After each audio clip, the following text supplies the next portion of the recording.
So we're talking about U.S.-China relations and the chip industry. There's a lot to go over, and I want to get you up to speed, so let's jump right in. Let's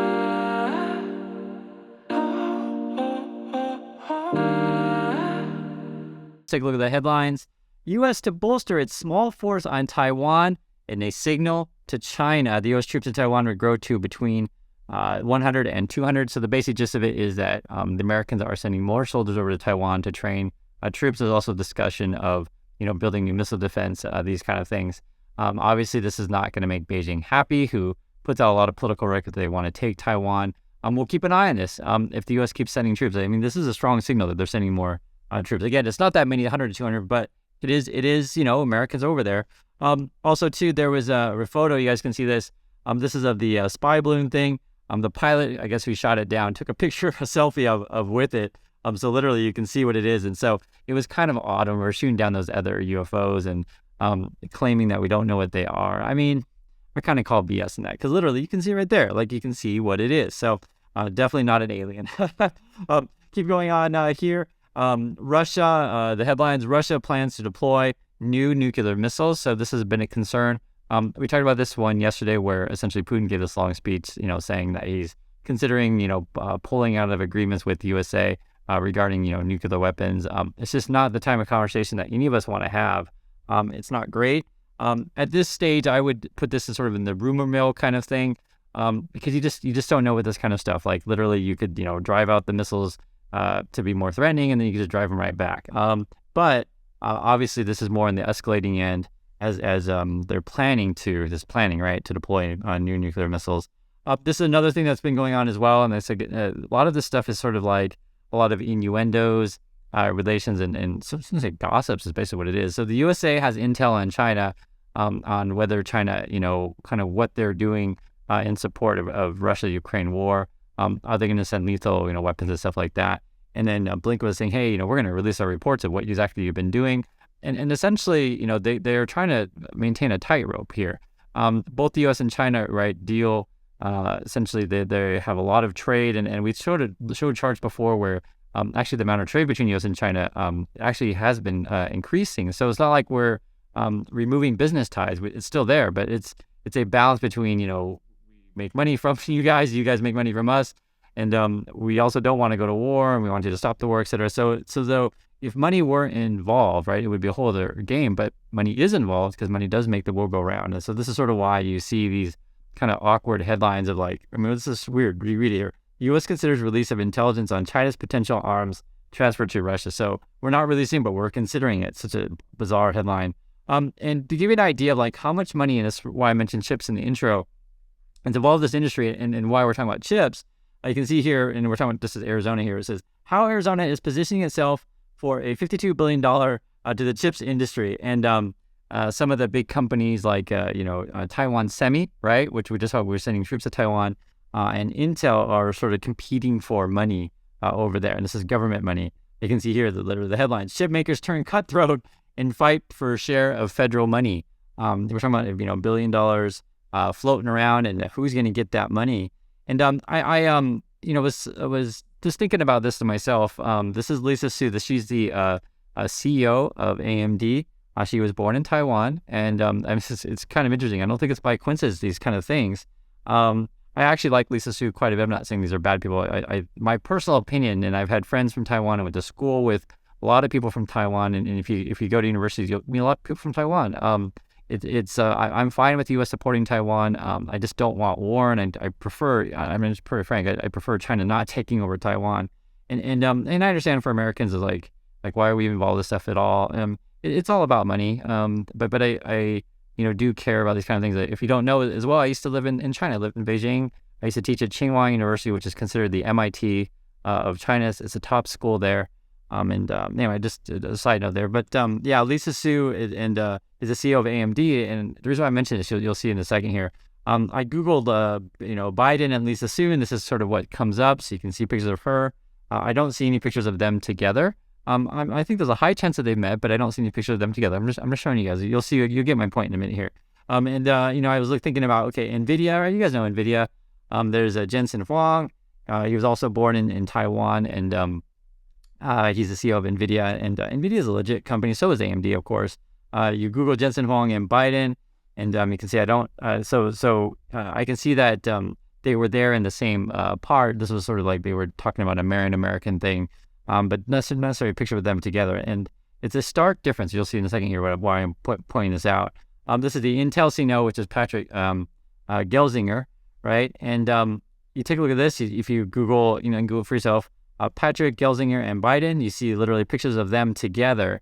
And moreover, which is interesting, when you go back to the Google thing, the first article that comes up, the very first one, titled "Why Intel CEO Was a Guest at Biden's State of the Union," and there's the article right there. So I mention it because I've always known that there are certain companies out there that the government tends to favor.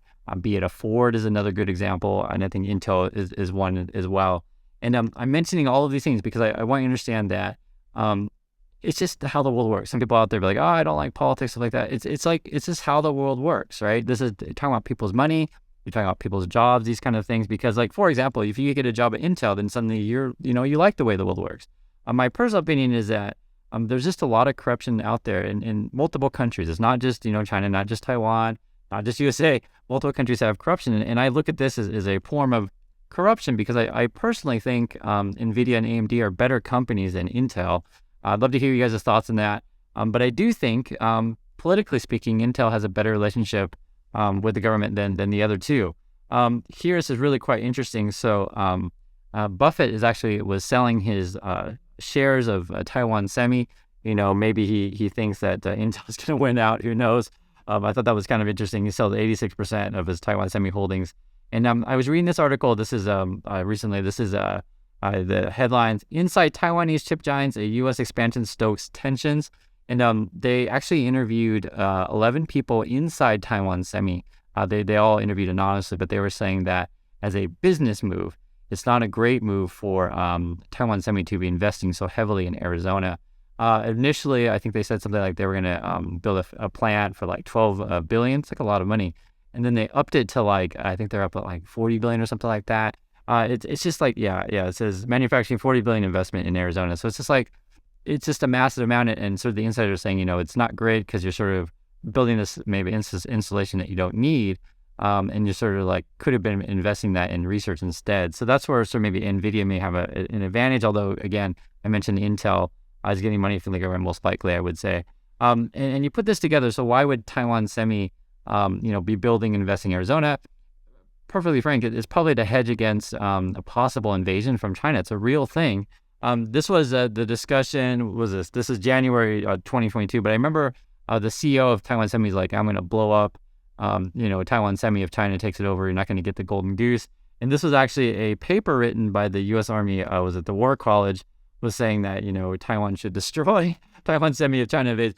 It's funny, and they say funny. I don't mean as a comment, but it's just it's the right word. I just say funny, but it's like barbaric times kind of thing where you take over a country because you're after their companies, that sort of stuff. And you'd like to think we are past that kind of barbaric world, but perfectly frank, when Russia invaded Ukraine, and unfortunately we're still there to where there's countries that want to just take over other countries and take their stuff. So I'm right with the Taiwan Semi CEO. I understand the point of view of like, I'm not letting you get my company. I get it. And so I think in terms of his point of view to just preserve capital, yes, build a factory in Arizona, but maybe as a business decision, assuming that Taiwan is not invaded by China, maybe not so great. So it's a tricky thing, but again, this is the real world. It's interesting because today, the Nvidia, they've been like touting their company, this Jensen Huang, as being at the forefront of AI and Chat GPT, these kind of things. So I think.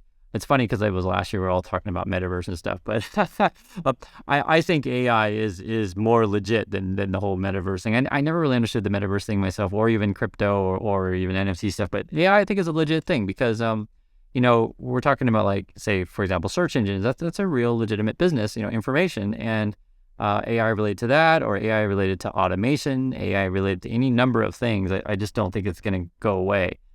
So certainly chips are important. That's sort of why I'm making this video. That politics is involved, global, relations and international relations is involved as well, all kinds of things and stuff. And, the players are a bit shady. Like if you read the headlines of this one, China urges state firms to drop Big Four auditors on data risks. And the basic idea in this was going on the last couple of years to where the U.S. government slash SEC wants more transparency from Chinese companies, but the companies in China don't necessarily want to be transparent. And the basic gist of it is because a lot of these companies have political ties and they don't want to be, perfectly translucent and everything out in the open of, which politicians are getting, bribed from which companies and which politicians, have board seats, et cetera. They don't want that stuff public. And so now even China's indicating that they don't want like legitimate accounting firms to look over the books. And I don't trust any of the books of these companies. It just keeps getting worse. And plus, at any moment, even if the books are correct, the government could just do something crazy, and who knows. This reminds me too of like, as we talk about AI in this channel and ChatGPT and stuff like this, I was thinking, with this article, but I'm just talking to you guys out loud. I was thinking how this AI stuff could be a huge, huge problem for China. You can read the headline: Political propaganda. China clamps down on access to ChatGPT. So, like for example, is Taiwan a country? We're just adding this in here. So we're asking ChatGPT, is Taiwan a country? And here's the answer. The question of whether Taiwan is a country is a matter of political debate and interpretation. Taiwan operates as a de facto independent country with its own government, economy, and culture. However, the People's Republic of China considers Taiwan to be a province of China and does not recognize its sovereignty. Meanwhile, many other countries recognize Taiwan as a sovereign state, while others maintain unofficial relations or recognize the PRC as a sole legitimate representative of China. Ultimately, whether Taiwan is considered a country depends on the perspective of an individual organization making the determination. And it's funny because, I just brought up this example, and, obviously the mainland wouldn't want any kind of discussion at all. That's sort of how they say, China, wants to just say Taiwan is part of China and no discussion, game over, that's it. And so these kind of sort of real, thoughtful or, more thoughtful, more nuanced things is a threat to the Chinese Communist Party. So hopefully all this stuff is helpful, useful for you. Just wanted to share a bunch of different things going on in the world and get you up to speed. It's crazy stuff out there, and thanks. Love to hear your thoughts, and I'll catch you next video.